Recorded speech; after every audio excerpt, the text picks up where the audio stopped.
Assalamualaikum warahmatullahi wabarakatuh. Ahlan wa sahlan ya talib wa talibah. Kaifa halukum jami'an? Atamanna lakum fi sihhati wal afiyah.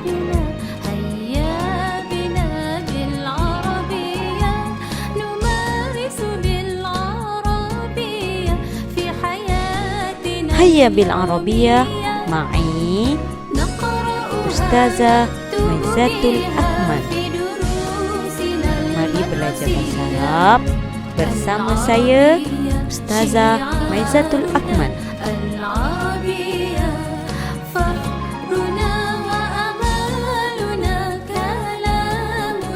Insyaallah اليوم سنتعلم في مادة اللغة العربية عن الموضوع الفاعل.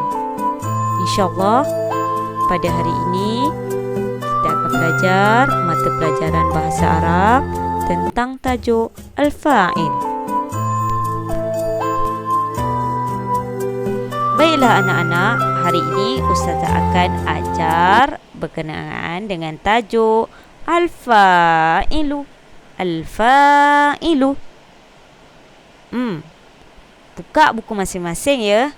Pastikan buku berada di hadapan awak. Baiklah. Sekarang mari kita belajar sama-sama. Okey, tajuk hari ini adalah al-fa'il. Apakah yang dimaksud dengan al-fa'il ya? Ma huwa al-fa'il? Ma huwa al-fa'il? Apakah itu fa'il? Baiklah. Mari kita sama-sama fahamkan apa maksud al-fa'il. Al-fa'il yang diberi maksud dalam bahasa Melayu adalah pelaku. Adalah pelaku ataupun orang yang melakukan atau orang yang melakukan. Ingat ya, al-fa'il ni maksudnya pelaku.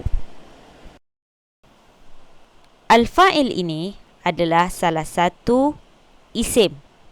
Salah satu yang menggunakan isim, kata nama. Kata nama. Seperti yang Ustazah beri, contohnya Zaid ataupun murid. Ini adalah contoh kata nama pelaku. Contoh kata nama pelaku.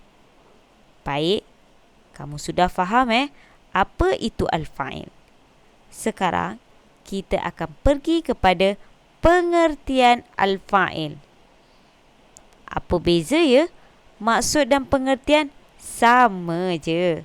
Cuma yang membezakan maksud dalam bahasa Arab kepada bahasa Melayu. Tetapi pengertian sebagai kefahaman yang jelas. Al-fa'il yang bermaksud ismu marfu'un yaqa'u ba'da fi'lin. Dalam bahasa Melayu yang bermaksud isim marfu yang terletak selepas fi'il. Isim marfu iaitu fa'il yang terletak selepas fi'il, kata kerja. Sebagai contoh yang Ustazah beri di sini iaitu Ja'a Zaidun.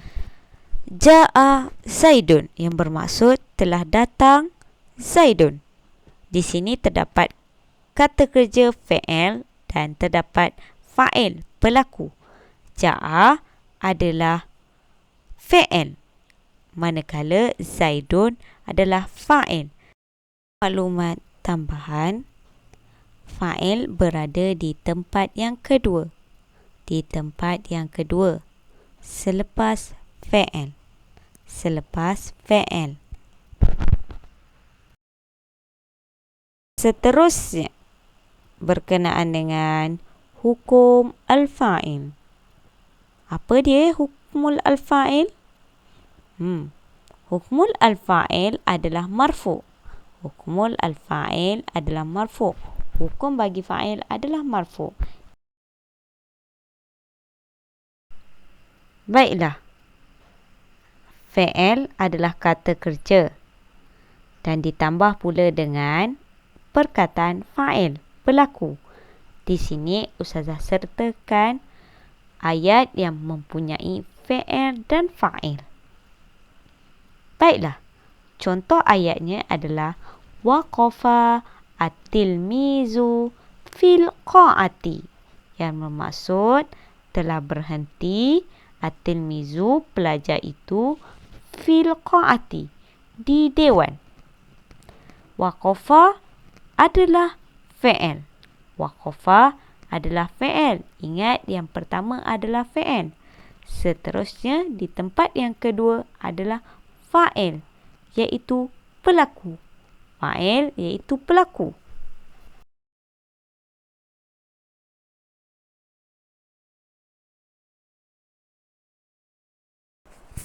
Seterusnya, kita akan masuk bahagian-bahagian marfu'. Terdapat 3 fa'il marfu' yang kita akan belajar. Yang pertama, bil dhammah, yang kedua, bil alif, dan yang ketiga, bil waw. Bil dhammah iaitu berbaris depan. Bil alif, alif dan nun, manakala bil waw, waw dan nun. Hukum marfu' yang pertama, bidhammah. Terdapat 3 di bawahnya. Yang pertama, mufradan, iaitu satu. Satu ataupun seorang. Di sini contohnya adalah at-tilmizu, seorang pelajar lelaki. Mufrad, seorang pelajar lelaki. Maka kita lihat huruf di hujungnya berbaris dhammah. Yang kedua adalah jamak taksir. Adalah al-asmaku, hujungnya berbaris dhammah. Jadi ia adalah jamak taksir yang ada di dalam kamus. Contoh yang ketiga adalah jamak muannas salim. Sama juga huruf di hujungnya berbaris dhammah. Dan jamak muannas salim adalah alif ta, al-la'ibatu, iaitu bermaksud pemain-pemain perempuan itu. Contoh yang pertama di dalam buku teks adalah jalasat at-tilmizatu alal kursi. Jalasat, telah duduk perempuan itu, at-tilmizatu, pelajar, alal kursi, di atas kerusi.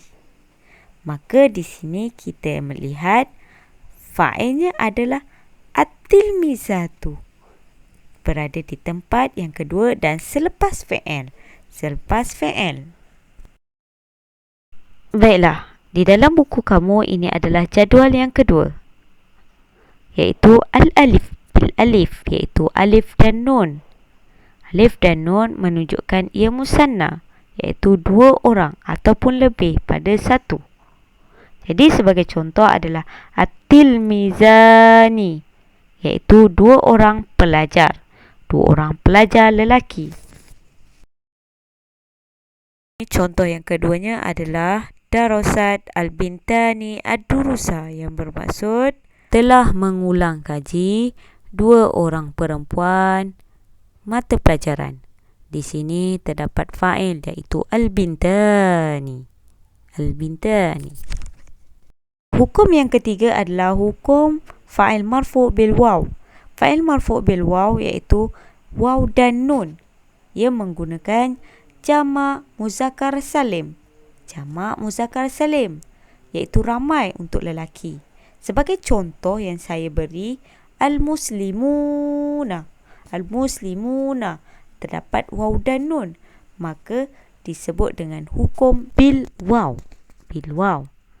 Jadi saya akan lampirkan contoh yang ketiga adalah zar'a al-fallahuna fil mazra'i. Zar'a, telah menanam peladang itu di ladang. Di sini terdapat fa'il, iaitu al-fallahuna. Al-fallahuna. Al-fallahuna ada waw nun, maka dikategori sebagai bil waw. Bil waw. Cara i'rab.